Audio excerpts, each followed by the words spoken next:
Competitor in Andy, of course he wants to win. And when you see that logo, I can only imagine after working somewhere for 14 years, working another place 10 years, and then that, of all the 31 other teams, that's what is holding you back from a second Super Bowl. I was working as a sports writer and as a reporter during the final years of Andy in Philly, and it wasn't like he was blowing out the building. Everyone, they missed the playoffs the last 2 years. They went 4-12 his last year, and it was one of those deals where like Jeffrey Lurie was like, I think this is best for both of us. We've done this now for 14 years, and Andy was upset. The story goes that they had like a cake waiting for him in like the cafeteria, and like every staff person was there crying like as Andy was let go that morning, and everyone thought he was going to take a year off. He was dealing with a real family tragedy, and he was going to take some time away, and he and Tammy 3 days later he's hired by the Chiefs. He's like, let's go. He's like, no, let's go. And he had this like spirit to him, and they went from being the worst team in football, the Chiefs, to going right to the playoffs that next year. And it's been 9 out of 10 seasons they go to the playoffs since he's gotten there.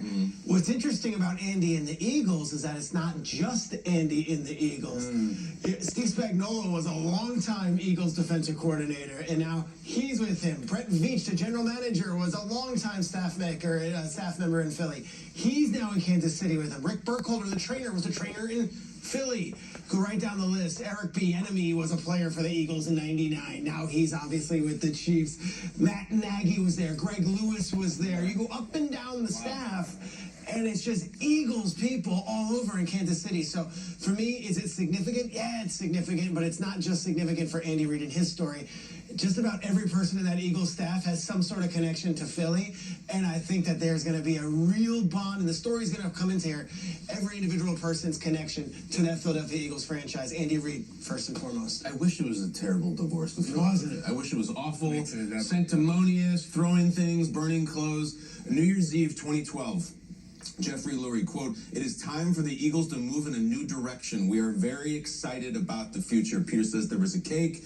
Of course he was excited. Chip Kelly was the most exciting coach in the world at that point. He was going to revolutionize the sport. They bring him in, and it worked. And I think you're right, Jason. Like, as much as I would love animosity, it was a divorce that was the best for all parties, and the kids were happy. And Andy immediately goes to Kansas City and starts winning. We've all hit that, and I think if it had ended badly, it's like, yeah, I want to stick it to them. And there's certain owners out there who have fired coaches who have come back to beat them. But you know how you see these internet memes, and it's like, tired this, wired this. I'm going to say, tired, Andy used to coach the Eagles. Wired this. Give me the pick. Give me my wire to the Andy Reid tired. Give me the pick. There we go. That's the man right there. Sirianni with the Chiefs. And if you think he didn't have that trademark panache still that he has now, give me the next pick. Look at this guy. This is a quality kabam with the 6-shooter. 2009. He got an interview with Todd Haley, the Chiefs coach at the time. They knew each other because they both used to work out at the YMCA when Sirianni was in college. Haley brings him on, quality control, make coffee. Haley gets fired. Romeo Crennel comes on, and Rack likes Sirianni so much that he keeps him and promotes him to wide receivers coach. So now Sirianni is the wide receivers coach of the Kansas City Chiefs.